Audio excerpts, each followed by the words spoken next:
welcome back, guys. Today we have another video here on the channel, and we're going to be installing the gateway bypass for the Challenger. I got this one from High Horse Performance, and it was only like, I think, 46 bucks or so. So let's get right to it. Before we start the video today, I wanted to show you guys Shine Armor's Fortified Quick Coat. See it on camera there. They sent us this bottle, so I'm gonna show you how it works and see if you can get some if you want some for yourself. So what you're gonna do is you're gonna get a clean, damp microfiber towel. You're gonna spray it down, and then you're gonna spray the area on the car that you're working with. Once you do that, you just gently rub it in.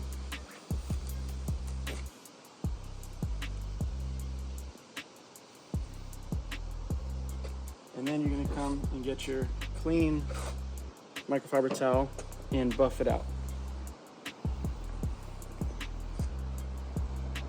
And you're gonna wanna do this as many times as necessary until you get that streak-free shine that you're looking for.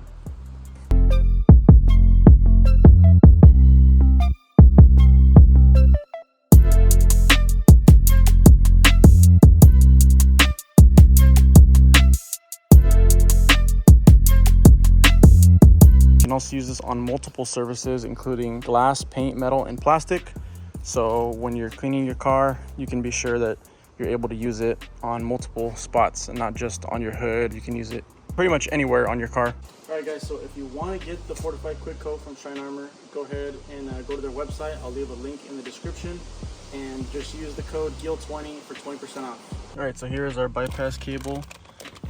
This is all it comes with. It just has two connectors. The green one you don't use. The white one is the one that you actually plug in. And then this is just so you can transmit your data from your Diablosport tuner when you're tuning it. Once you get the PCM swap and you do all that. But this is the first step. So if you have a 2018 or newer Challenger or Charger, you're gonna need one of these before you do anything. It came with instructions, but I already saw a video on how to do it, so I don't need this. Put this to the side here. Now I'm gonna be using a couple pry tools to get under the car. So if you look under the kick panel here, you'll see there's 3 tabs. Yep. One right there, another in the middle, and then another one off to the side here. So we're just gonna take those out, and then it should expose the wiring that shows where we're gonna connect this guy at. Once you have it out, you'll see that you don't have to disconnect it all the way, but if you just lightly put your hand in, pull it out, one by one these little tabs will just come out. You don't have to take out the light or anything. Some people take off like this little light switch, but you could just leave all this connected. And then if you take a look under here, this is where you want to plug it in. So you're going to plug in on the cable here. Take this cable, get the white connector, get this white connector, and you're going to plug it into any of those unused ports on the green hub. So white connector, green hub. So plug it in anywhere. So as you can see, we are connected here. Green cable does nothing. This is just gonna be tucked in, but the other one is plugged in all the way at the end. Super simple. Now what you want to do is run this cable to the OBD2 port under the driver's side. And how you're gonna do that is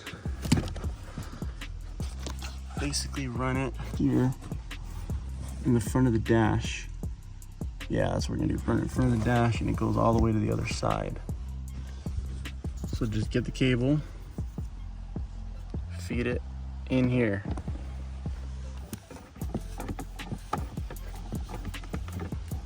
So I just fed the wire through, right?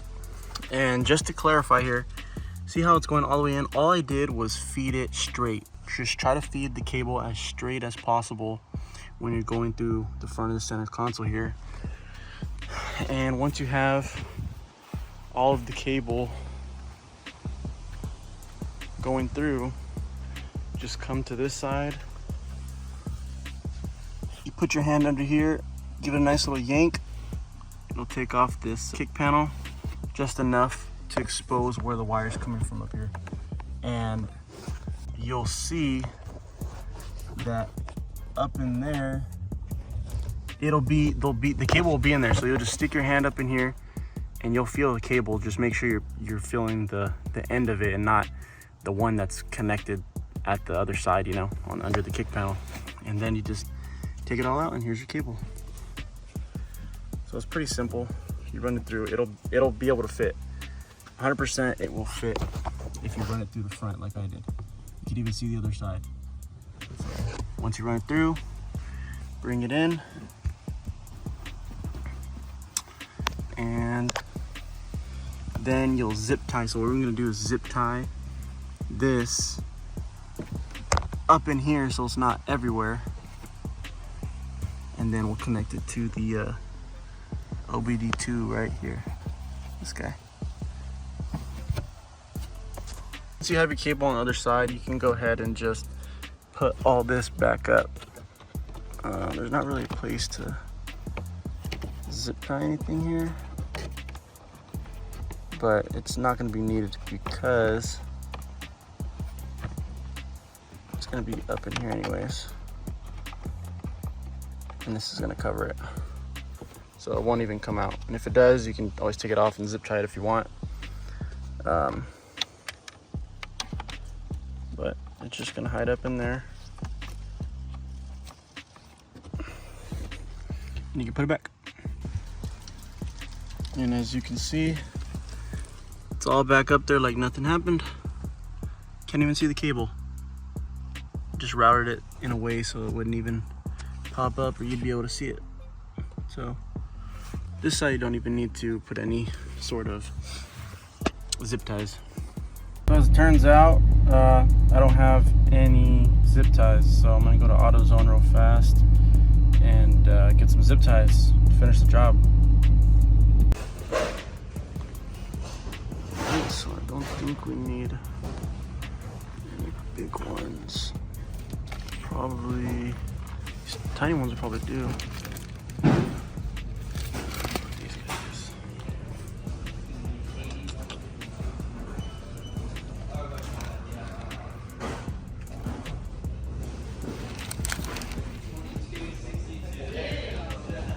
Yeah, these should work.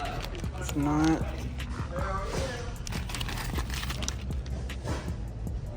why not? Alright, let's go finish this. We got what we needed. Zip ties. Long ones if I need to cut them. Short ones if I don't. And a Kit Kat because I like chocolate. Let's do it. So I'm going to probably just zip tie the metal cable right there onto that metal structure, just so it doesn't move around, you know, and it should be good there. And the thing is, you want to keep it hidden under this because you're not going to be using it all the time, so you're only going to take it out basically to tune it. So you just pop this back up, hide it, and then you can put, I mean, I guess you could leave it out, but after you're done tuning, I'd probably just hide it back up in the panel. That way you don't forget, so when you go take your car in for service, they don't see this cable sticking out and then, you know, ruin your warranty. Even though they could probably see with the PCM swap the codes and stuff, but you probably just don't want this there and them questioning or even asking about what this has to do with anything if they're just doing a normal service. But yeah, so you can always hide this back up here after you're done tuning and whatnot, or if you know you're going to go back to service, you can put it up here. If not, then you can just leave it plugged in to the OBD2 port here, like so. Thank you guys for watching. The next video will most likely be me installing the PCM swap plus the Diablosport tuner, and then getting the can tunes from Diablosport before getting any custom tuning done. But yeah, so this is just the first step, and we'll go from here and see what we can do next.